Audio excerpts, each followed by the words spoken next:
Buenas tardes con todos. Mi nombre es Santiago Ron y les doy la bienvenida a nombre de la Academia de Ciencias del Ecuador. Este es el sexto webinar sobre COVID-19 organizado por la Academia de Ciencias del Ecuador. Es el último de la serie de webinars semanales que se iniciaron el 29 de mayo. Durante 6 semanas hemos tenido como invitados a científicos destacados para que informen y orienten a la sociedad ecuatoriana sobre la pandemia de coronavirus, un evento que está generando cambios sociales y económicos profundos. Todas las conferencias de esta serie están disponibles en las redes sociales de la Academia de Ciencias del Ecuador. Esta tarde tendremos dos conferencistas, el doctor Enrique Terán de la Universidad San Francisco de Quito y la doctora Ruth Jimbo de la Pontificia Universidad Católica del Ecuador. Cada uno dará una presentación de 20 a 25 minutos. Y luego de las dos presentaciones tendremos una ronda de preguntas para cualquiera de los dos conferencistas. Pueden dejar sus preguntas por medio del chat de Zoom o Facebook Live.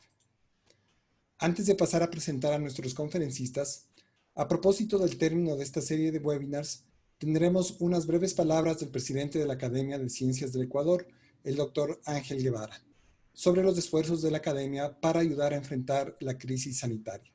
Adelante, Ángel. Muchas gracias, Santiago, y muchas gracias a todos quienes están siguiendo este webinar. Gracias reiteradas a los expositores de hoy, el doctor Enrique Terán, la doctora Ruth Jimbo. Y lo que queríamos mencionar es que este es uno de los esfuerzos que la Academia de Ciencias del Ecuador ha realizado durante esta etapa grave que el país y el mundo atraviesa por la pandemia COVID-19. Y para dejar un poco sentado qué actividades hemos realizado, ya que muchos de nosotros hemos estado como miembros de una comisión justamente que creó la Academia de Ciencias del Ecuador sobre este tema.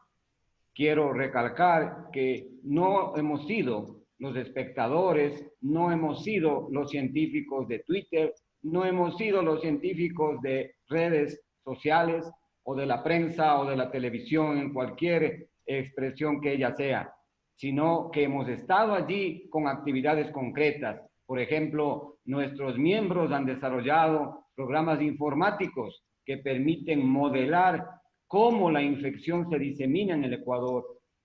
También muchos de los investigadores de nuestra Academia de Ciencias forman parte de laboratorios de investigación que se han dedicado al diagnóstico molecular e inmunológico de esta infección. Otros se han dedicado también a realizar secuenciación de la cepa en cuanto a los aislados, más bien dicho, de SARS-CoV-2 que está en el Ecuador. Sin duda que también hemos propuesto a las autoridades gubernamentales, locales, crear un comité científico nacional que pueda aconsejarles en base a la técnica, a la ciencia. No hemos sido escuchados, pero queda constancia de nuestro esfuerzo.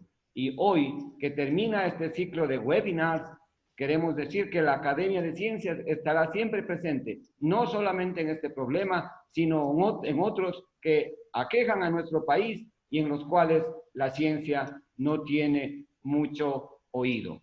Muchas gracias nuevamente y Santiago, por favor, adelante.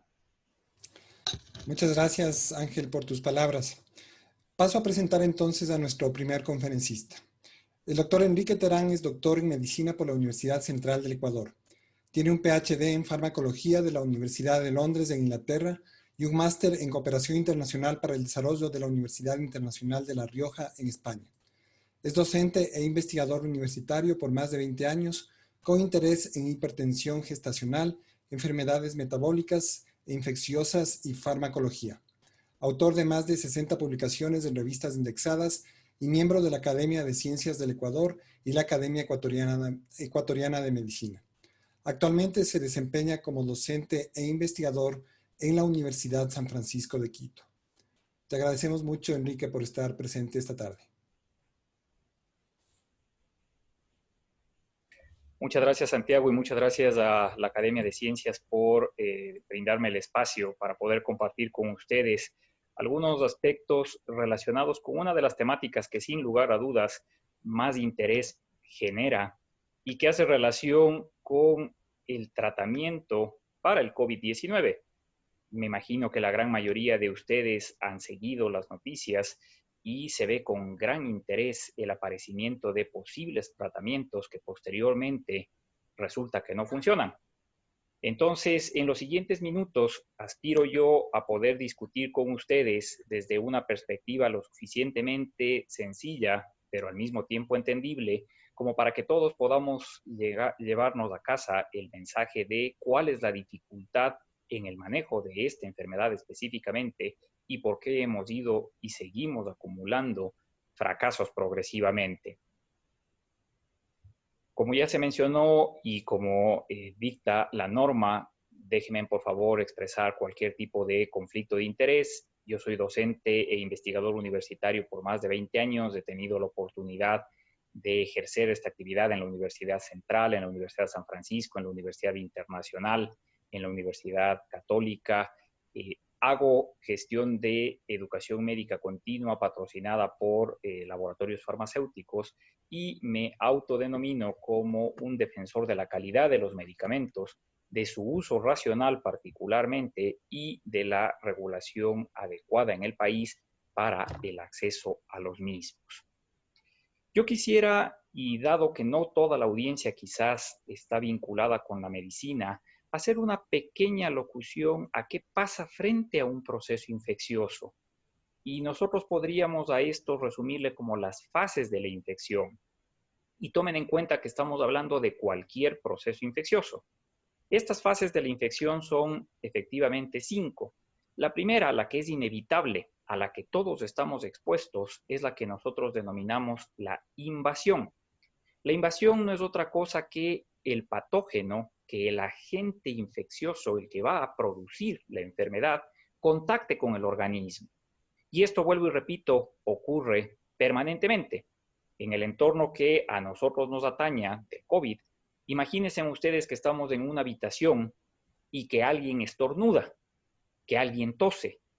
Ese patógeno, el virus en este caso, sale al ambiente, un ambiente cerrado, y todos vamos a estar en contacto con el mismo.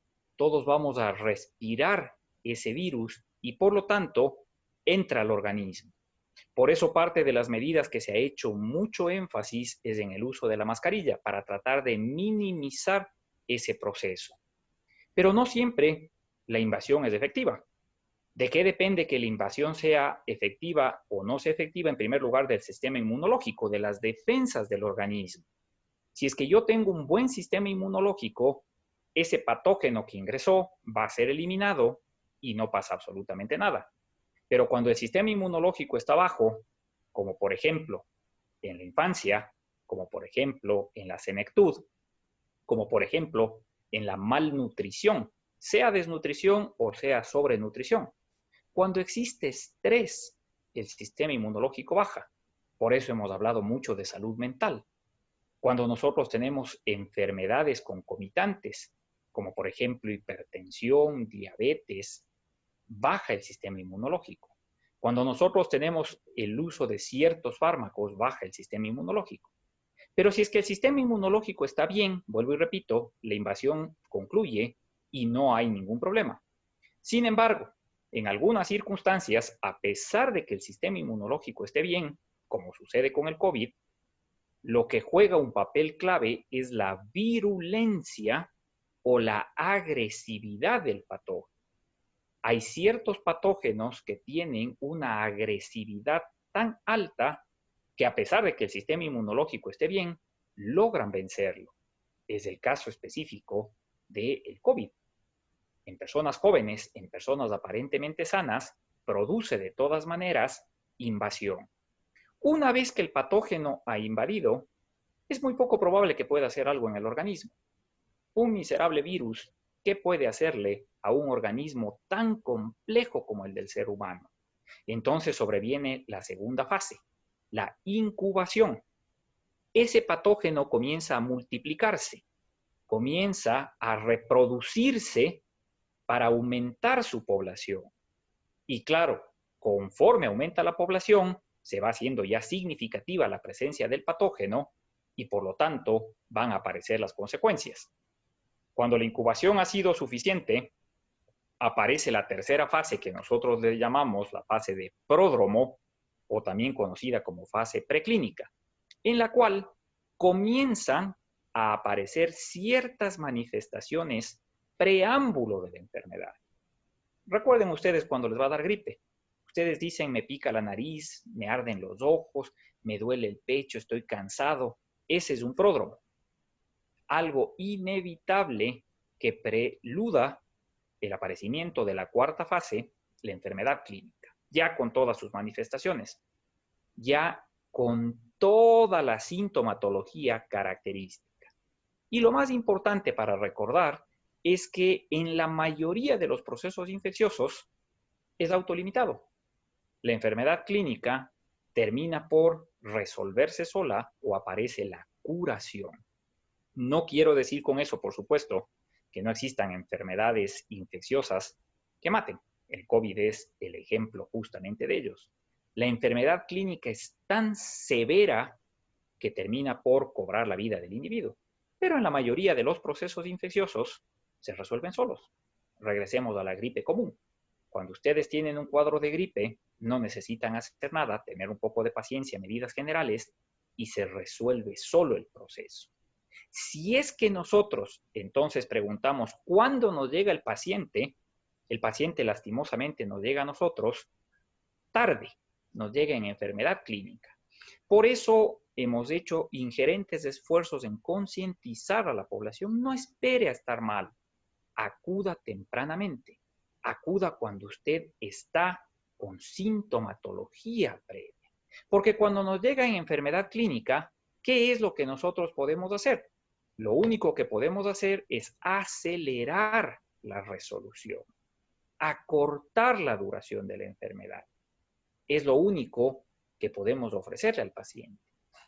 Qué importante y qué diferente sería que el individuo llegue en la fase de pródromo. Si el paciente viene en la fase de pródromo, en la fase previa, entonces nosotros vamos a tener la ventaja no de evitar la enfermedad, ya es tarde, pero sí vamos a poder atenuar la enfermedad, vamos a poder hacer que sea menos severa esa enfermedad y por lo tanto vamos a lograr que la resolución se acelere, que la curación aparezca antes. Claro, pero de todas maneras ya hay enfermedad. ¿Qué ideal sería que nosotros pudiéramos actuar en la invasión, en la incubación? Pero imagínense ustedes que llegara alguien a visitarles y en el caso de los médicos que llegue a la consulta y le diga, doctor, me han invadido y se me están incubando en el interior. Uno pide interconsulta a psiquiatría y dice esto se trata de otro problema. Pero no nos olvidemos que el criterio de combatir la invasión es la vacunación. En eso radica la vacunación. Cuando yo sé que el riesgo de invasión es muy alto, genero una estrategia vacunal para evitar que la invasión progrese a incubación. Y en el caso del COVID, estamos batallando. El día de ayer estuve en una reunión con la gente de la Organización Mundial de la Salud, que estamos tratando de ver qué se puede hacer en términos vacunales, y existen aproximadamente 149 o quizás más candidatos a vacuna, de los cuales nosotros tenemos 17 únicamente que están en evaluación clínica y ya veremos si es que podemos lograr alguna estrategia vacunal en el mediano o largo plazo. Desarrollar vacunas es muy complicado, es un proceso largo. No tengamos la esperanza equivocada que vamos a tener vacuna en un mes, en 2, en 3. Quizás mediados del próximo año, finales del 21 o quizás un poco más. Pero se está trabajando en eso. Si no puedo vacunar, que es el caso, ¿qué es lo que debería hacer? Frente al riesgo de invasión, evitar la incubación. Y ahí es cuando aparece el tratamiento temprano. Si yo tengo evidencia de que el patógeno ya entró al organismo y que el sistema inmunológico no puede eliminarlo porque es muy virulento, tengo que eliminarle rápidamente, tengo que tratarle rápidamente. Esto es lo que se conoce como profilaxis. El término adecuado para profilaxis es tratamiento temprano. Y entonces, ¿cuál es el secreto para poder hacer profilaxis? Lo que hemos venido insistiendo desde que comenzó el problema. Hay que hacer diagnóstico de laboratorio. Hay que hacer el famoso testing, las pruebas, en este caso específico, el PCR, porque las pruebas rápidas no sirven para poder saber si una persona que es asintomática se le hace el PCR y da positivo, hay que tratarle. Si una persona empieza con pródromo, tiene sintomatología, se le hace la prueba y da positivo, hay que tratarle. Y con eso cortamos la cadena. Eso es lo que debería ser el precepto fundamental para que nosotros podamos entendernos. Ahora sí, entrando en materia, cuando nosotros hablamos de la infección por COVID, el virus del SARS-CoV-2 es un virus bastante complicado en el que ustedes ya han visto imágenes y por eso tiene el nombre de coronavirus. Este virus ingresa a la célula utilizando un intermediario, utiliza el AC2, que es la enzima convertidora de angiotensina tipo 2, se introduce en la célula, se mezcla, al ser un virus tipo ARN, se mezcla con el ADN de la célula y logra un mecanismo de multiplicación que hace que esa célula infectada se vuelva materia prima para la formación de nuevo virus que empieza a ser expulsado y empieza a generalizarse dentro del organismo. Ese virus que sale desde la célula que se infectó, en el caso específico del SARS-CoV-2, las células pulmonares, sale a la circulación, es parcialmente reconocido como patogénico y comienza a liberar una respuesta inmune, una respuesta defensiva realmente complicada en la cual tenemos nosotros dos componentes fundamentales que son los que yo quiero llamar a su atención.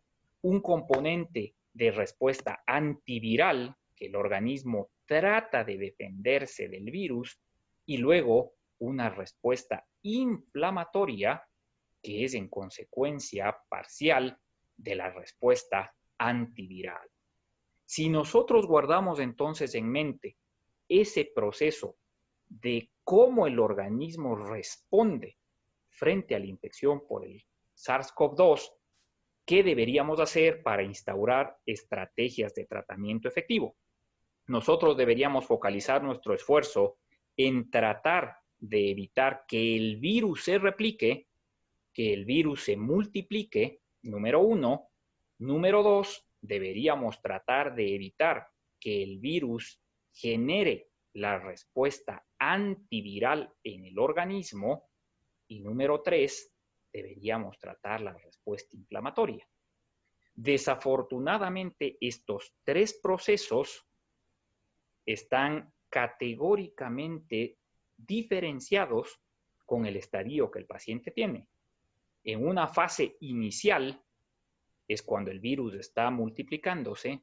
En una fase intermedia es cuando tenemos la respuesta antiviral y en una fase tardía es cuando aparece la respuesta inflamatoria, que es la que desafortunadamente lleva a la muerte del paciente.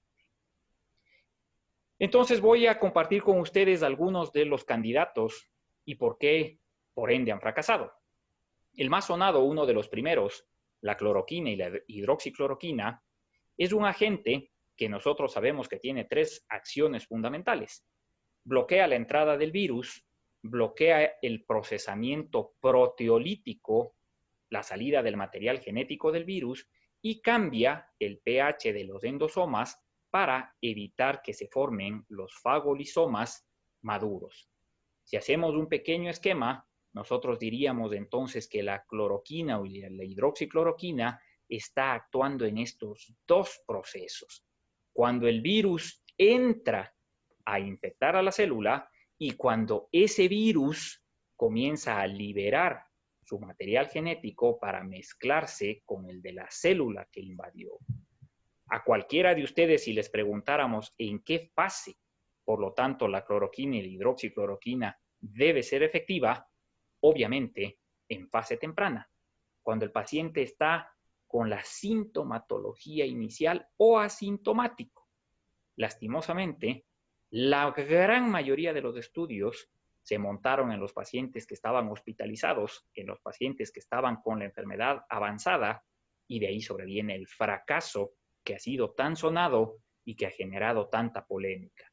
Hay un solo estudio de los últimos publicados que quiso demostrar el uso en profilaxis, pero cometieron el error fundamental: no hacer el testing a todos los candidatos y, por lo tanto, garantizar que había infectación. Y el resultado fue que no marca diferencia entre el uso y no uso. Desafortunadamente, hubo un error metodológico, pero cuando uno analiza un pool de 5 o 7 estudios en los cuales se utilizó la cloroquina y la hidroxicloroquina adecuadamente en los pacientes positivos tempranos, es altamente eficaz. No vamos a mencionar, por supuesto, efectos adversos potenciales, porque eso es desviarnos del tema, pero en lo que compete a la infección, ahí es cuando debería haber sido utilizado. Lopinavir, ritonavir, se ha utilizado de años atrás para infección por VIH, porque el lopinavir es un inhibidor de la proteasa y el ritonavir lo que hace es evitar que el lopinavir sea degradado, de forma tal que alarga la duración de la acción. Si regresamos a este pequeño esquema, aquí encontramos nosotros el nicho de acción del lopinavir, ritonavir. Es decir, una vez que ya entró el virus, una vez que ya liberó su ARN, y que va a querer multiplicarse con el ADN de la célula huésped, ahí es donde actúan estos agentes. Pregunta para ustedes: entonces, ¿cuándo será óptimo utilizar lopinavir, ritonavir? Uso temprano. El único estudio en el que ha funcionado lopinavir, ritonavir, pacientes tempranos en los que se trata con esta molécula. En uso hospitalario, en uso tardío, el pronóstico de fracaso es evidente. Remdesivir, que está hoy en día en las noticias, todos ustedes deben haber oído y deben estar quizás compartiendo la preocupación de que el presidente Trump en Estados Unidos dijo que va a comprar toda la producción de remdesivir para usar en la población americana. ¿Y qué vamos a hacer el resto del mundo? Bueno, es un análogo de adenosina que impide la replicación viral. En el esquema que ya está conocido por ustedes, le ubicamos a remdesivir aquí. Es decir, en un proceso ligeramente posterior al de cloroquina, hidroxicloroquina, lopinavir, ritonavir, aquí está el remdesivir.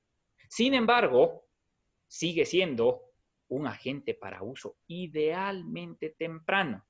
Y ojo, que no hay todavía un estudio categórico que haya demostrado que funciona. Nos hemos entusiasmado mucho porque acelera el periodo de recuperación. Eso dista mucho de que funcione. Y ya habrán leído ustedes que es una molécula de alto costo.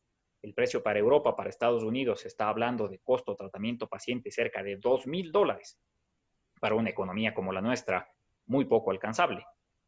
El dueño de la molécula ha dicho que va a crear un plan de acceso para los países menos desarrollados.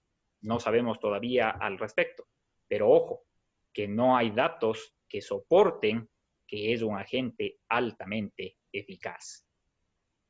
Otras moléculas como el mesilato de Camostat, este es un inhibidor de la proteasa transmembrana de serina tipo 2, por lo tanto, actúa en el mismo proceso prácticamente que hacía la cloroquina y la hidroxicloroquina, evitando el ingreso del virus a la célula y, por lo tanto, ideal para uso temprano. Favipiravir, análogo de purinas, actúa como un inhibidor competitivo de la polimerasa de ARN. Le ubicamos aquí en un paso muy parecido al del remdesivir. Por eso se ha generado la polémica de cuál de los dos realmente apareció primero y cuál de los dos debería utilizarse. Pero insistimos, tratamiento temprano. Arbidol, umifenovir, interactúa en la entrada viral, en lo que es el acople y la internalización. Por lo tanto, le tenemos acá. Cuando el virus entra a la célula, uso temprano, como ustedes podrán cotejar. Ivermectina, que también ha generado una serie de discusiones en las últimas semanas, porque es un agente antiparasitario por definición. Más bien lo que hace es actuar sobre la importación de la integrasa mediada por el heterodímero de importinas alfa y beta 1. Querría decir que ivermectina lo ubicaríamos acá. Consolidamos como ideal para uso temprano. Y la última molécula que podríamos revisar nosotros, la nitazoxanida, inhibe acciones dependientes de la piruvato ferrodoxina óxido reductasa, por lo tanto, actúa en este proceso de reconsolidación del virión. Cuando el virus ya ha logrado multiplicarse dentro de la célula y va a tomar rumbo para poder salir, es ahí donde actúa. Por lo tanto, le podríamos poner como el único de los agentes que actuaría en una fase intermedia. Nos resta a nosotros hablar de la fase tardía. La fase tardía, cuando ya hemos llegado desafortunadamente en las etapas avanzadas, cuando se ha producido esa respuesta inflamatoria desmedida, tenemos como una de las moléculas que prometía buenos resultados el tocilizumab, un anti-IL-6, actúa en este estadio. Desafortunadamente, salió ya un estudio que desmerece el beneficio y que pone en cierto cuestionamiento la utilidad de este como un agente que pueda prolongar la sobrevida de los pacientes. Lo más efectivo, lo que ha sonado 3 semanas atrás y que no fue del todo explicado y entendido, el uso de los corticoides. Los corticoides sabemos nosotros que no solo son antiinflamatorios por excelencia, sino que son inmunodepresores. Y por lo tanto, en ese estadio de respuesta inflamatoria exagerada, que es lo que va a cobrar la vida del individuo, es donde los corticoides tienen, por supuesto, un nicho de eficacia demostrada. Pero por cuestiones de salud pública, para nosotros esto es lo menos importante, porque el objetivo debería ser que el menor número de pacientes lleguen a necesitar corticoides y para eso tenemos que actuar mucho más temprano. A manera de conclusiones, y cuando ustedes me imagino que ya tendrán la primera en mente, no hay que dejar que el proceso avance. El tratamiento debería ser en etapas iniciales. No hay, por lo tanto, hasta el momento, un tratamiento específico para COVID-19. Se han hecho múltiples intentos. La mayoría de las drogas que se han probado tienen eficacia parcial y absolutamente dependiente de cuándo se administra. Ya vieron ustedes que la mayoría de los agentes están diseñados para idealmente ser beneficiosos en etapas tempranas. Cuando la enfermedad ha progresado, es muy poco las herramientas que nos quedan o lo que podemos hacer. Es por eso que seguimos insistiendo, el diagnóstico temprano es fundamental. Hacer pruebas de PCR es básico para poder identificar a las personas que necesitan tratamiento temprano, evitar que progrese y, por lo tanto, evitar la mortalidad. No hay estrategia vacunal todavía. No se automedique. A la audiencia, por favor, no se automediquen. No hay cosa más peligrosa que el uso de medicamentos sin un médico por detrás que se responsabilice por el mismo. Las drogas pueden ser más peligrosas que la enfermedad inclusive. Y por supuesto, el mensaje final, evite la transmisión. Quienes puedan quedarse en casa, háganlo. No necesitamos todavía salir de casa innecesariamente y exponernos. Y quienes tengan que salir, use mascarilla, mantenga el distanciamiento y lávese las manos con la mayor frecuencia posible. Cuídese y cuide al resto, por favor. Con eso termino. Les agradezco mucho por su gentil atención. Muy amables. Muchas gracias, Enrique, por tu presentación muy clara y vemos que ha generado mucho interés. Ya tienes algunas preguntas esperando, pero les recuerdo a todos que las preguntas serán atendidas al final de la segunda presentación. Pueden hacer las preguntas por medio del chat en Zoom y Facebook Live. Bien, paso entonces a presentar a nuestra segunda conferencista. La doctora Ruth Jimbo Sotomayor es médica especialista en medicina familiar. Tiene un máster en gerencia en salud para el desarrollo local, máster en economía de la salud y del medicamento y candidata a PhD de epidemiología y salud pública de la Universidad Alcalá de España. Se ha desempeñado en el campo de la salud pública, medicina basada en evidencia, evaluación de tecnologías sanitarias y economía de la salud. Actualmente es la subdecana de la Facultad de Medicina de la PUCE y docente de grado y posgrado. Ruth, te agradecemos mucho por aceptar esta invitación. Muchas gracias por la invitación, Santiago. Voy a compartir pantalla.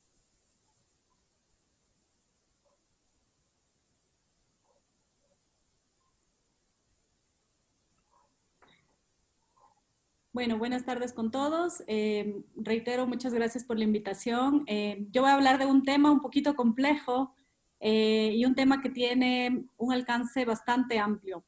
Tiene que ver con cómo respondió el sistema de la salud ecuatoriano en medio de la pandemia del COVID-19. Sabemos que estamos todavía en medio de la pandemia, todavía no tenemos resultados finales como para contestar definitivamente esta pregunta. Sin embargo, podemos dar una aproximación hasta la fecha. Son un poquito más de 100 días desde que empezamos el tema del confinamiento y podemos tener algunas precisiones sobre cómo ha respondido el sistema de salud.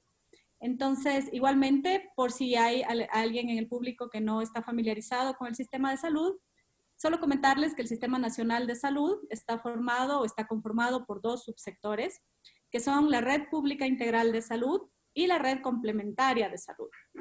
Dentro de la red pública tenemos como actores principales al Ministerio de Salud Pública, la Seguridad Social,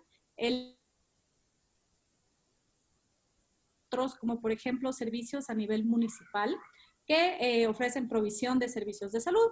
Y bueno, dentro de la red complementaria el tema de la atención privada, ¿no?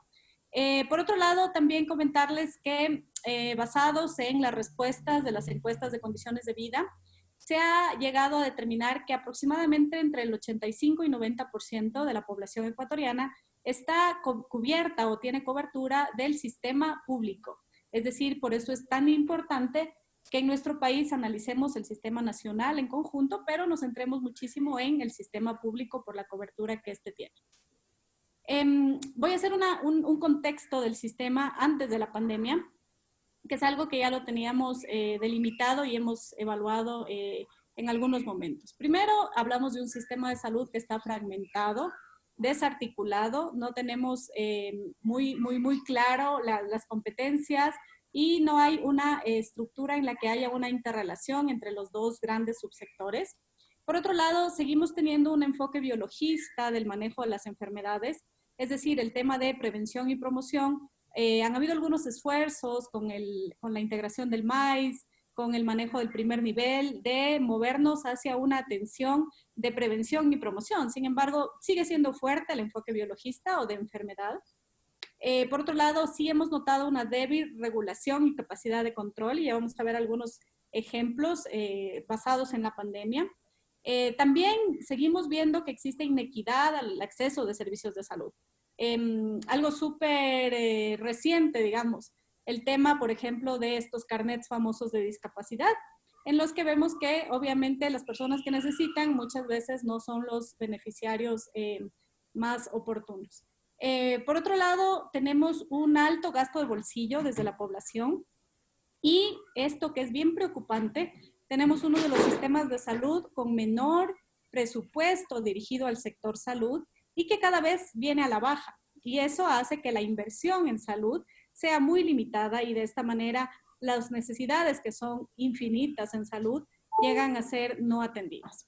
Y algo importante también es el tema de las decisiones. Tenemos en varios aspectos o en varias áreas de la salud que no se conoce muy bien cuáles son los criterios de toma de decisión y en algunas ocasiones no tienen insumos o no son decisiones informadas basadas en la evidencia. Y eso es algo también que ha preocupado en el contexto. Por otro lado, solo abarcar rápidamente el tema de la carga de enfermedad. En los últimos años sí hemos tenido cambios en el perfil demográfico y epidemiológico, lo que lleva a preocuparnos por nuevas enfermedades que tal vez hace algunos años no eran las principales, que las teníamos en mira. Y tenemos este problema en el Ecuador y en los países de Latinoamérica en general, que manejamos una doble carga de enfermedad. Es decir, por un lado, seguimos manejando problemas comunes, como por ejemplo enfermedades infecciosas, pero por otro lado, cada vez más tenemos enfermedades crónicas, como por ejemplo la hipertensión, la diabetes o neoplasias, que constituyen un problema que debe ser atendido y es muy importante. Por otro lado, tampoco tenemos políticas muy claras para trabajar el tema de riesgos y seguimos teniendo patologías relacionadas con lesiones autoinfligidas, por ejemplo, alteraciones de salud mental y también alteraciones que provienen de factores ambientales que muchas veces no son considerados. Y enfermedades desatendidas que también podemos observar. Aquí rápidamente les quiero mostrar una gráfica en donde se evalúa una tendencia de la métrica de salud, en donde se evalúa el ranking en el 90 y el ranking en el 2017. Si ustedes observan por colores, todas las enfermedades o la carga de enfermedad que están en celeste corresponden a enfermedades crónicas o enfermedades no transmisibles, y estas están a la cabeza y se han tenido una migración desde lugares de una tendencia un poco más baja.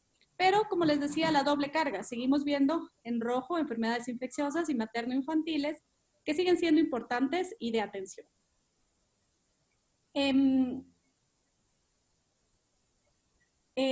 Un poco solo para ya introducirnos al tema de la pandemia, es solo dejar claro que en el marco legal, en la Constitución de la República se establece a la salud como un derecho que se garantiza a través del Estado, y por otro lado que el Estado ejerce la rectoría a través de la Autoridad Sanitaria Nacional, es decir, del Ministerio de Salud Pública, quien será el responsable de formular la política nacional en temas de salud. Y esto es importante porque a partir de esto vamos a evaluar cuál ha sido el rol.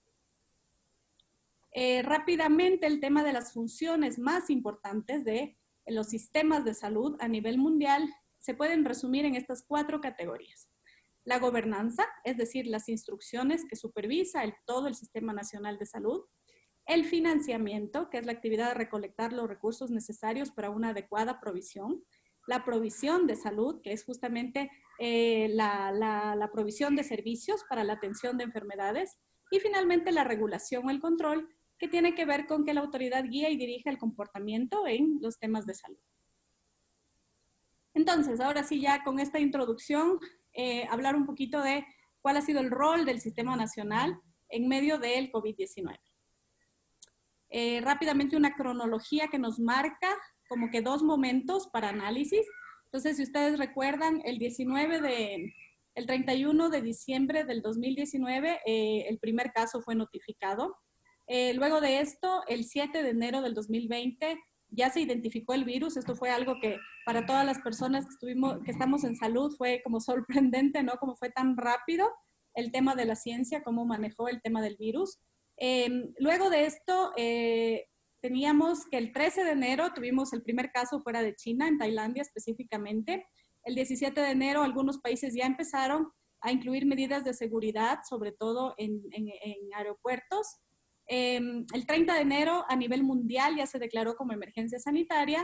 El 11 de febrero ya teníamos una nueva enfermedad, ya teníamos una nueva denominación en CIE-10 con COVID-19. El 29 de febrero, esta fecha es bien importante y hablamos del primer caso reportado. Ojo, que no es lo mismo que haya sido el primer caso real, digamos, es el primer caso reportado en el Ecuador. Luego de esto, el 11 de marzo ya fue declarado como una pandemia por la OMS. Y coincide con que en el Ecuador se haya declarado la emergencia nacional. El 13 de marzo ya empezó a trabajar el COE nacional. ¿Por qué es importante hacer esta cronología así muy rápida? Sabemos que en el intermedio hay muchos más eventos y es porque básicamente a partir del reporte del primer caso en el Ecuador podemos marcar los momentos que tienen que ver con la fase de la pandemia. Entonces, tenemos por un lado que antes del reporte del primer caso podemos hablar de las fases 1 y 3, ya vamos a ver referente a la influenza, cómo se maneja esto. en donde pudimos tener algo de preparación como país. Y por otro lado, de la fase 4 en adelante, cuando ya empezamos con los reportes de los casos. Cuando hablamos de una pandemia, la OMS propone, este es un ejemplo para influenza, que lo vamos a traspolar un poquito para el COVID-19, aunque claro, todos sabemos que tiene algunas diferencias muy marcadas e importantes, pero básicamente manejamos las fases hasta la quinta, en la que tenemos la fase 1 a 3, en la que existe transmisión a animales y pocas en humanos. En la fase 4, en que tenemos una transmisión sostenida. La fase 5 y 6, que tenemos una infección humana extensa. Tenemos un post-pico o cuando existen casos de recurrencia o las nuevas olas que, por ejemplo, está viviendo algunos países de Asia. Y el periodo post-pandémico, que es también un periodo muy importante de ser evaluado. Basados en esto, tenemos 3 momentos importantes para las acciones que tienen que ver a todo nivel, ¿no? Y sobre todo de la Autoridad Nacional Sanitaria. Entonces, tenemos una fase de preparación que todos tenemos muy claro que el COVID tampoco es que nos dejó muchísimo tiempo, no es como que tuvimos 1 año o 2 años para poder prepararnos, ¿no? Sin embargo, hay que reflexionar en que en el Ecuador ya hemos pasado epidemias, por ejemplo, de influenza, que tiene características muy similares, sobre todo en el tema de transmisibilidad. Entonces, tampoco es que partíamos de cero absolutamente. Sin embargo, claro, este periodo fue un poco corto y aquí hay que hacer una diferencia entre varios contextos, porque, por ejemplo, la fase de preparación no fue igual para todas las provincias a nivel de Ecuador. Probablemente en Guayaquil el tema de la preparación fue muy, muy corto. Como todos saben, el exceso de mortalidad y cómo se manejó el tema de los casos fue muy abrupto. Pero, por ejemplo, para Pichincha, si hacemos como que una comparación, tuvimos más tiempo en el que pudimos tener muchas más estrategias de preparación. Y en esta temporalidad estamos viendo los resultados de si esto se dio o no se dio. Entonces, básicamente voy a hacer una referencia y el objetivo de este análisis, porque un poco cuando planteaba el tema era difícil abordarlo desde tan amplio que es el sistema de salud. Entonces, básicamente puse como objetivo analizar esta respuesta del Sistema Nacional de Salud basado en dos fuentes, digamos. Por un lado, las fases de la pandemia y por otro lado, basada en las responsabilidades de la autoridad sanitaria. Entonces, como les mostraba hace un momento, basada en la preparación, la mitigación y la pospandemia y según sus funciones, ¿no? Provisión, gobernanza, financiamiento y regulación. Voy a empezar a hacer un análisis de estas fases y estas funciones y les pido mi disculpen si algo no está enfocado, porque en realidad son tantas aristas o tantos puntos que hay que tratar que me he querido enfocar en lo más importante y en lo que más ha generado o ha reflejado resultados en salud.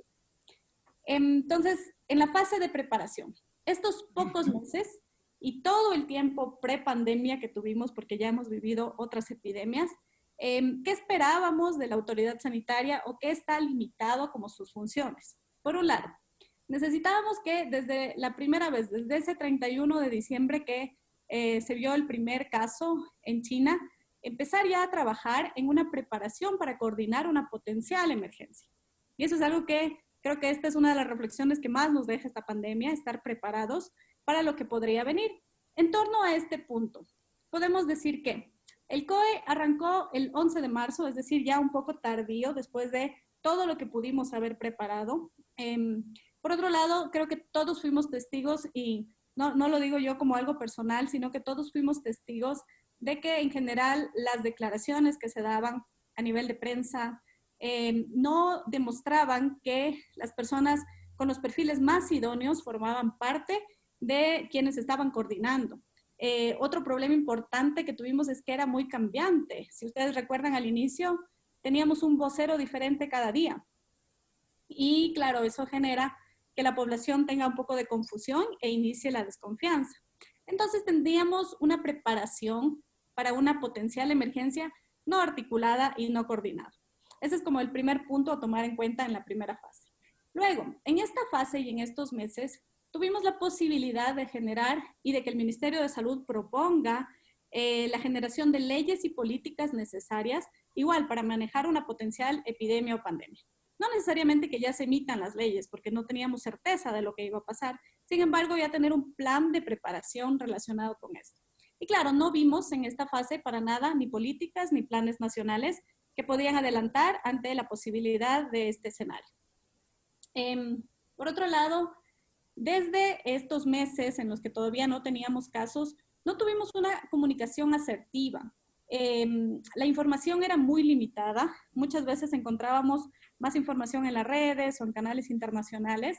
Lo que ya les dije hace un momento, múltiples voceros que un poco confundían más la información y lo que generan desconfianza en la población. Este tema es un tema bien importante y que probablemente fue uno de los que más desventajas nos generó ya cuando nos encontró la pandemia. La asignación de recursos. No es desconocido para nadie que estábamos viviendo una crisis económica en el Ecuador, una crisis compleja. Sin embargo, esta planificación de recursos que ante una potencial emergencia sanitaria debe priorizarse para el sector salud, no fue tomado en cuenta y no se la realizó. Algo que también es importante es que ante la posibilidad de una emergencia sanitaria, la autoridad sanitaria debe generar alertas, y aquí, bueno, tuvimos una falta de alertas, sobre todo en sectores como, por ejemplo, la educación, el sector económico, la producción, el sector turístico, entre otros, en los que podrían haber tenido ya una idea de ir generando algún plan de acción. La priorización del sector salud es clave, y lo que vimos en la fase antes de empezar a tener casos es que no tuvimos una prioridad para salud. El MSP vivía una crisis importante. Dentro del MSP veíamos que hay estructuras que estaban ya formadas que empezaron a debilitarse también, cambios de personal, el tema de despidos en el sector salud estaba como que muy importante en esas fechas, y todo eso se refleja en los resultados que se han tenido también. No teníamos un plan de vigilancia específico. Sabemos que se maneja un plan de vigilancia para enfermedades respiratorias, pero nos generó algo como, a ver, si esto pasa, podríamos tener este escenario, ¿no? Y bueno, la falta de planificación en la provisión de servicios. Este probablemente era el mejor momento para empezar a analizar. Si esto llega a generar una emergencia, ¿cómo trabajo con todo mi sistema nacional de salud? Hay países que cuando se empezó a reportar el primer caso, la autoridad sanitaria tomó la batuta, digamos así, y lo que hizo es, ok, el sistema nacional de salud, tanto público como privado, lo empiezo a manejar y empiezo a tener súper claro y planificar quién va a atender casos de COVID, quién va a atender las otras patologías y cómo se va a manejar esto. Y eso fue algo que tal vez no se incluyó tampoco. A nivel de educación, era muy importante que ante la posibilidad de una posible emergencia sanitaria, podríamos empezar a preparar al personal de salud, sobre todo en temas de protección, que es importante, y a la población en normas de comportamiento, en temas relacionados con la posibilidad de la transmisión también. Ahora, vamos a la otra fase, que es ya la que estamos viviendo, digamos, la que ya tenemos casos activamente positivos y que está replicándose completamente. Entonces, ¿qué esperábamos del Ministerio de Salud y cuáles eran las funciones en este punto? Primero, mantener el liderazgo y la coordinación. Creo que eso es importante. El vocero de salud debe ser quien disponga la autoridad sanitaria. Y eso es algo que hasta ahora no tenemos, digamos, mayor precisión. Bueno, el nuevo ministro probablemente tiene un mensaje un poco más claro. Sin embargo, todavía tenemos múltiples voceros que en ocasiones nos llegan a tener y dar ciertas confusiones en relación a la información sanitaria. Y por otro lado, esto que es bien importante y que siempre lo estamos conversando, ¿no? El tema de la no articulación con otros sectores de apoyo, por ejemplo, la academia. Creo que ha sido bastante expuesto desde la misma Academia de Ciencias, desde las universidades, la posibilidad de apoyo, sin embargo, sin mayor repercusión, digámoslo así, en el sector público. Por otro lado, el manejo de los semáforos es complejo, ¿no? Porque cuando se analiza el tema de los semáforos, por un lado, darle la autonomía a los gobiernos municipales para tomar decisiones puede ser una estrategia importante. Sin embargo, las directrices no estaban claras y tampoco está claro bajo qué decisiones se toma la decisión de cambiar de un color a otro y cuáles son los aspectos a tomar en cuenta. Otro punto muy importante, tal vez de los más importantes, que luego los vamos a resaltar, es el tema de la vigilancia epidemiológica. Y creo que todos los paneles que han habido en esta ronda de webinars han indicado justamente esto. La limitación de datos. Los datos han sido limitados, no ha habido transparencia muchas veces en los datos, teníamos datos que de un día a otro cambiaban y nos causaban un montón de confusión. El tema del cerco epidemiológico también, que ha estado muy reducido. Duró muy poco tiempo el manejo del 171 eficaz y luego empezó a tener ya un colapso en donde las personas ya no podían acceder a este servicio porque básicamente estaba completamente lleno, digamos, y no se podía dar un servicio adecuado. Y luego el tema también importante que el enfoque del ministerio, el enfoque de la autoridad sanitaria debe estar dirigido en reducir la propagación de la enfermedad. Y esto se traduce en una sola palabra, pruebas. Y creo que todos coincidimos completamente en que tenemos una de las tasas de letalidad más alta, más o menos 8.3 según el reporte que salió de Londres, del reporte de la Escuela de Londres. Sin embargo, esto refleja justamente este problema tan importante, el tema de las pruebas insuficientes. Si una tarea como autoridad sanitaria debía cumplirse, era la posibilidad de testear, como ya nos decía el doctor Terán, mientras más temprano y mientras más oportunas sean las intervenciones, más posibilidad tenemos de tener mejores resultados. Y básicamente estábamos ante un escenario completamente incierto. Si no hacemos pruebas en la población, y creo que Santiago en su trabajo de recopilación nos ha mostrado todo el tiempo que esto ha sido tan limitado y probablemente ha sido de los factores más importantes para que tengamos los resultados que ahora tenemos como país. Igual, el trabajo con otros sectores a nivel de pruebas, por ejemplo, con las universidades tardó a pesar de que hubo la intención de las universidades de apoyar de una buena manera, pero fue demasiado tardío. Y por otro lado, esto que creo que cada vez muchos de nosotros lo está pensando, creo que se está forzando esta famosa inmunidad de rebaño con todas las implicaciones que esto tiene y con todo esto de que sabemos que no es la mejor opción, pero nos da la impresión de que por ahí eso es lo que está viviéndose muchas veces porque estas decisiones de cambio de semáforo nos hacen pensar eso. En el tema de comunicación, nuevamente la asertividad de los voceros es compleja. Teníamos autoridad sanitaria justamente en un tema, por ejemplo, que nos decía el doctor Terán, indicándonos que cierto medicamento era la cura para la enfermedad y no solo a nivel nacional, como decíamos también en los Estados Unidos se ha visto eso. Esto es bien importante, información no basada en la evidencia. Nos ha causado bastante complejidad ver cómo se han realizado incluso ensayos clínicos con terapéuticas que no están probadas y que en general no sabemos cómo fue el proceso. Y algo importante también es la falta de educación a la población. Creo que la población hasta ahora no tiene muy claro qué es lo que sirve, cómo debo actuar si voy a salir, si puedo quedarme en mi casa. Es decir, esta educación a la población creo que ha faltado y es importante. En la parte de la continuidad de la atención, la organización de los niveles de atención. Creo que está volcado y todos podemos ver que la atención está volcada al tercer nivel, al nivel hospitalario. Y algo que nos hace pensar mucho es el manejo del primer nivel, que tiene una potencialidad muy grande para tratar de mitigar un poco los efectos. Sí se ha visto rezagado, a pesar de que sabemos que los médicos de primer nivel están haciendo un esfuerzo importante por mejorar los resultados. Este tema es clave y creo que vale la pena resaltarlo. El personal sanitario, llegamos a tener tasas de hasta 43% de infectados, lo cual nos hace pensar que esta estrategia en realidad de cuidar al personal de salud no fue valorada de inicio y eso hace que justamente los servicios no estén funcionantes. Si tengo un personal sanitario contagiado, voy a tenerlo aislado y eso va a hacer que tenga menos provisión. Entonces, todo eso hay que tener en cuenta también relacionado. Esto es importante en relación al tema que ya habló el doctor Terán.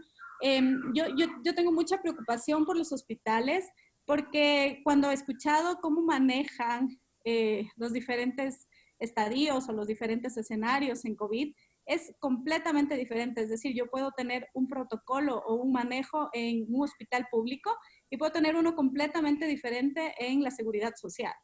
Y no se diga más allá, lo puedo manejar de una manera en Quito, de otra manera en Guayaquil, de otra manera en Loja, qué sé yo. Es decir, no hay una directriz clara o un protocolo de esto podemos hacer.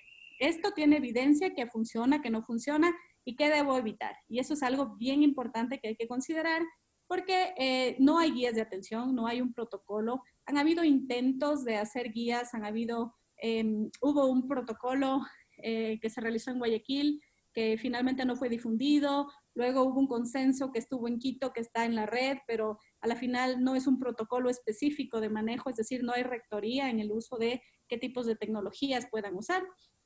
Y ya rápidamente para terminar esta parte de la desatención a otras patologías. Hay un estudio que demuestra que en los próximos 6 meses, cuando terminemos un poco con los casos de COVID, vamos a tener una elevada tasa de morbilidad y mortalidad en población materno-infantil.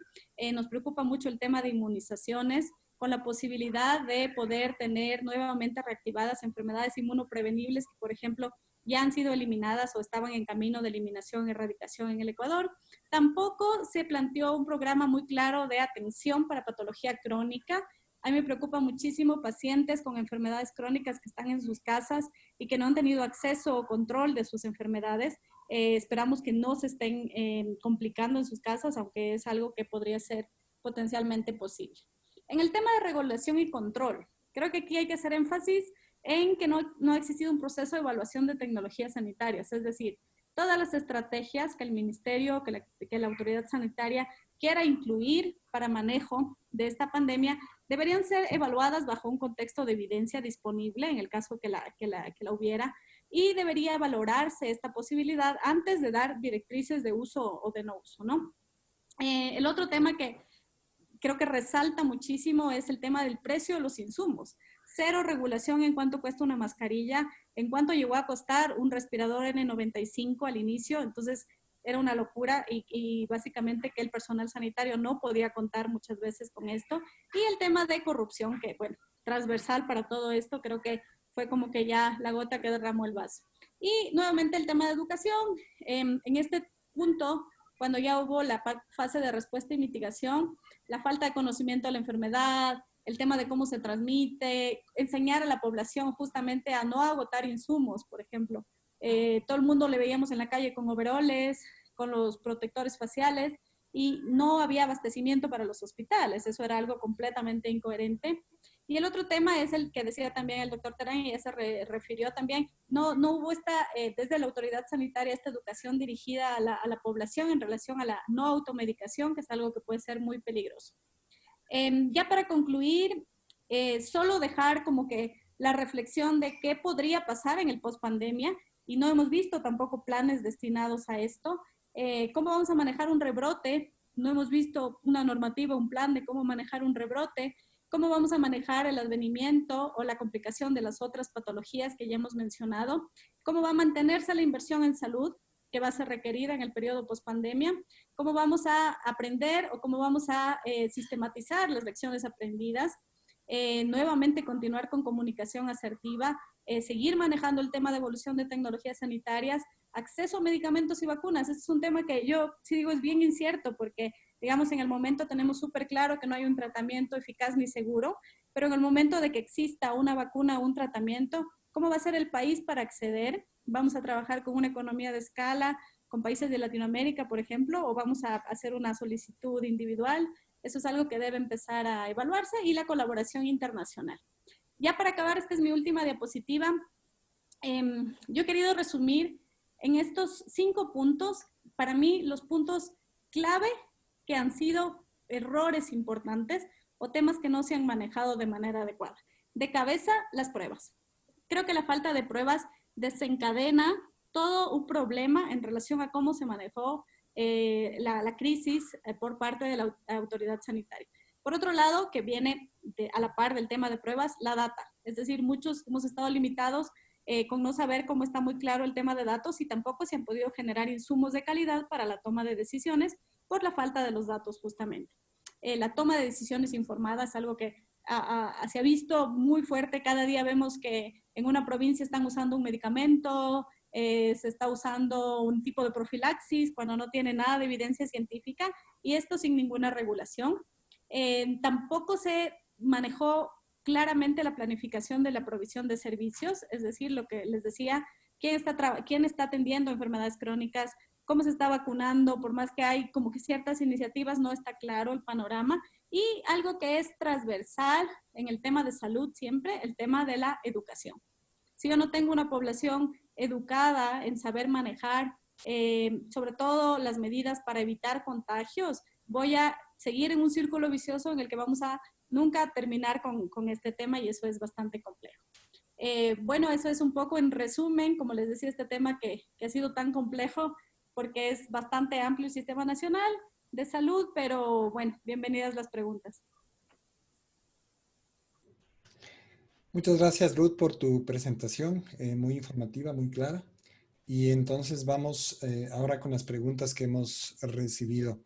Empezamos con una pregunta dirigida para Enrique. Sueni Paloma pregunta, ¿qué podría decir usted sobre la inmunidad de rebaño con respecto al COVID-19? Bueno, es una estrategia que puede considerarse válida pero peligrosa.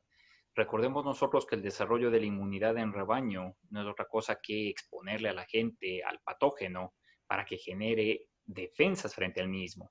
En el caso del COVID no tenemos nosotros certeza de la magnitud de las defensas, mucho menos de la duración de las mismas, y por lo tanto, para que eso pudiera ser eficaz, necesitaríamos que gran parte de la población se infecte.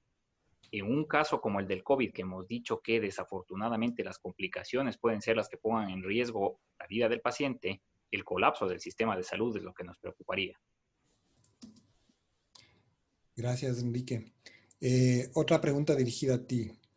Dice, ¿la carga viral que ingrese al organismo y capacidad de defensa del individuo es importante para crear inmunidad? Sí y no. La infectividad depende mucho de la exposición que exista. Por eso uno de los argumentos fundamentales del aislamiento y ahora del distanciamiento es tratar de tener menos fuentes de exposición, porque no es lo mismo estar expuesto al virus que me transmite una persona que al virus que me transmiten 2, 3, 4 personas. Ya deben haber seguido ustedes la información que colegas nuestros en el Instituto de Microbiología están secuenciando y evidenciando que tenemos diferentes cepas de COVID en el país. Es por esa razón que mientras más se expone uno, más severa puede ser la infección. No necesariamente la respuesta inmune mejor. Entonces, recuerden que aquí el problema es virulencia y por lo tanto la agresividad nos puede jugar una mala pasada. Bien, una pregunta para Ruth. Germán López pregunta, con respecto al tipo de sangre, ¿depende de esto para que unas personas tengan un cuadro grave y en otros no? Ejemplo, en una familia que atendí, la niña de 5 años y el abuelo de 64 años totalmente asintomáticos. 6 otros adultos de la misma familia y que vivían juntos presentaron gravedad que requirió hospitalización. ¿Podrías hablar algo sobre el factor de histocompatibilidad mayor como factor predictor? Sí, bueno, en las últimas semanas ha salido este tema, ¿no? De la posibilidad de que algún tipo sanguíneo esté relacionada con, sobre todo, cuadros más severos en relación al COVID-19. Sin embargo, todavía la evidencia es limitada, no existe como evidencia fuerte que evalúe o que nos diga, en realidad, este tipo de sangre se asocia mucho más. Y por ahí, un poco en la lectura que había tenido, se habla un poco de que el tipo A podría tener cierta predisposición para poder generar cuadros más severos de COVID. Sin embargo, como les digo, no hay evidencia tan específica y de hecho todavía no está como un factor de riesgo asociado ampliamente el tipo del factor sanguíneo. Gracias, Ruth. Vamos con una pregunta más para Enrique. Dice Tati Paz, los anticuerpos que desarrolla un paciente luego de superar el COVID-19, ¿la memoria es para toda la vida? Es una excelente pregunta y lastimosamente no tenemos una respuesta categórica. Nos desalienta que los reportes que salieron hace 3 semanas parecería ser que la memoria inmunológica no es de larga data, lo cual significaría que una persona teóricamente de esos datos preliminares en un periodo de 3 a 4 meses pierde esa memoria inmunológica. Esto va a ser absolutamente crítico al momento de establecer estrategias vacunales y me imagino que basados en eso deberán crear un esquema tentativamente de dosis repetitivas para poder generar una memoria de largo plazo. Bien, otra pregunta para Enrique. María Gabriela Estrella Ortiz pregunta, si es que funciona como profilaxis la hidroxicloroquina. ¿Qué pasa si una persona sana toma hidroxicloroquina? Pues sería básicamente mal uso del medicamento. Nosotros tenemos que tener plena y clara conciencia que los medicamentos se utilizan bajo prescripción médica. Por una cuestión comunicacional de las que mencionaba la doctora Jimbo, en un momento determinado un funcionario del Ministerio de Salud Pública salió en los medios de comunicación a decir que había que tomar hidroxicloroquina. No hay cosa más equivocada. Los medicamentos son peligrosos si se utilizan de manera inadecuada. Si la persona está asintomática, teóricamente las medidas generales es la primera línea de manejo. Tomar analgésicos está recomendado por Organización Mundial de la Salud, el acetaminofén o paracetamol, podría ser el ibuprofeno, y ver cómo evoluciona esa enfermedad. Si es que comienza a acrecentarse los signos, los síntomas, buscar atención médica y en esa instancia quizás el facultativo opte por el uso de alguna de las drogas que hemos mencionado. Gracias, Enrique. Yo quiero hacer una pregunta para Ruth. Bueno, empezar por felicitarte por estos resúmenes de evidencia científica que han venido preparando varios médicos de la PUCE sobre el COVID-19. Mi pregunta es, ¿cuál ha sido su experiencia con este ejercicio de comunicación científica? Bueno, sí, bueno, esta fue una idea del Grupo de Evaluación de Tecnologías Sanitarias que se ha formado en la PUCE y la idea era que se generó a partir de toda la incertidumbre que teníamos en relación a diferentes tópicos, no solo con el tratamiento, sino también con el diagnóstico, con algún tipo de criterio clínico relacionado con el COVID. Entonces, intentamos buscar la mejor evidencia disponible.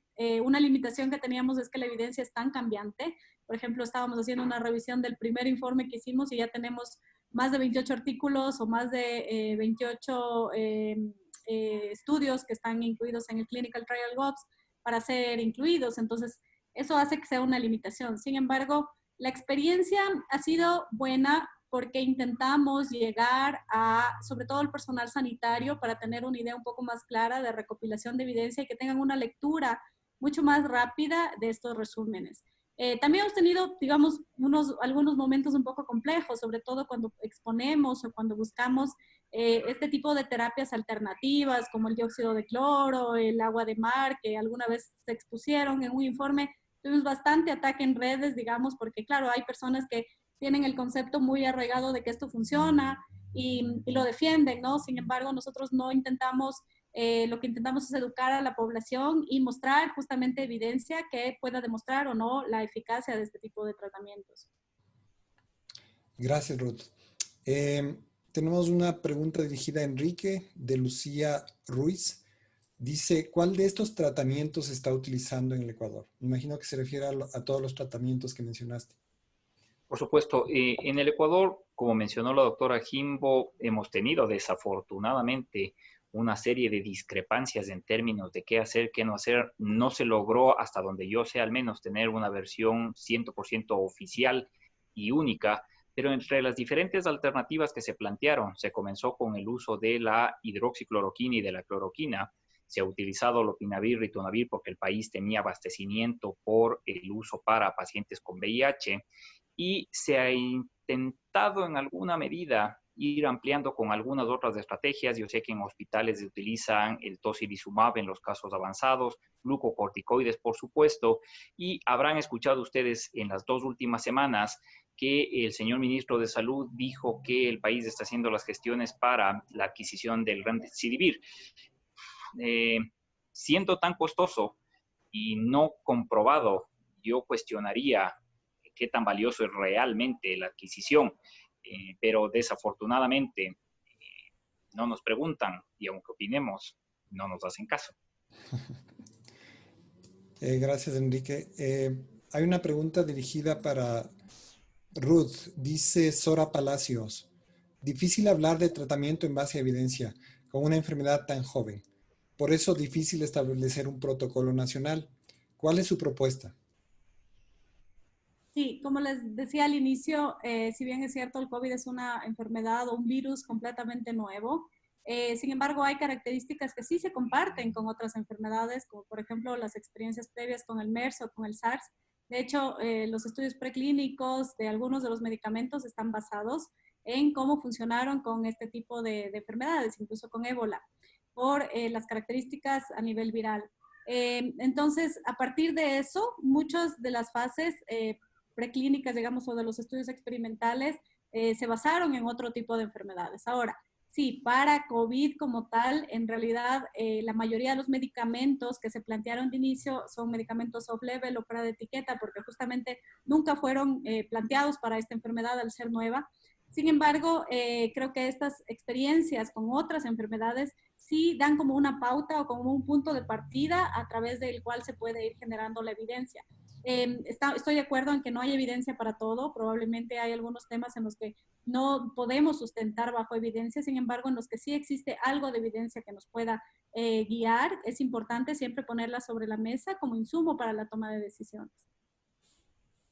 Sin duda es así. Una pregunta dirigida a Enrique dice, Jimena Andino, ¿qué sucede en los pacientes que siguen saliendo en sus pruebas positivo? ¿Pueden seguir transmitiendo la enfermedad? Ese es otro de los dilemas que nosotros estamos afrontando, porque originalmente se pensaba que en el lapso de 14 días la enfermedad debía tener ya su evolución completa. Hay estudios que han evidenciado que hasta 28 días posterior siguen todavía los pacientes teniendo una carga viral importante. Y claro, si es que la carga viral es importante, la transmisibilidad es factible. Es por eso que se ha establecido como un protocolo, yo diría todavía tentativo, que se tiene que evidenciar 2 pruebas de PCR negativas, por lo general con entre 48 a 72 horas de diferencia, para evidenciar que el paciente está completamente negativo y que no tiene posibilidad de transmisibilidad. No tiene reinfección, eso es importante, pero sí es potencialmente transmisible y por lo tanto debería mantenerse en aislamiento. Gracias, Enrique. Tenemos una pregunta de René Parra, dirigida a Enrique. Dice, entonces es mejor usar solo pruebas de PCR en las etapas 1 y 2. Sin embargo, las pruebas de PCR también pueden dar falsos negativos, especialmente en fases tempranas. Lo último se indicó en el pasado webinar. ¿Es así? ¿Es una limitación? Excelente pregunta, gracias René. Vamos por partes. En primer lugar, pruebas rápidas no deberían existir. Eso es una aberración que en nuestro país el Ministerio de Salud Pública haya permitido y registrado a través del ARSA inmensa cantidad de pruebas rápidas y mucho menos sin haber validado qué tan buenas son esas. Número 2, imperdonable que el Ministerio use pruebas rápidas y que incluyen los registros, los resultados de pruebas rápidas. ¿Por qué razón? Porque las pruebas rápidas fallan menos en los positivos y fallan mucho más en los negativos. Es decir, si a mí una prueba rápida me dice que soy positivo, es altamente probable que sí sea positivo. Pero si una prueba rápida me dice que soy negativo, es poco probable que sea negativo en serio. Y eso es gravísimo. Las empresas andan haciendo pruebas rápidas, todo el mundo cree que me da la prueba rápida negativa y estoy sano, equivocado.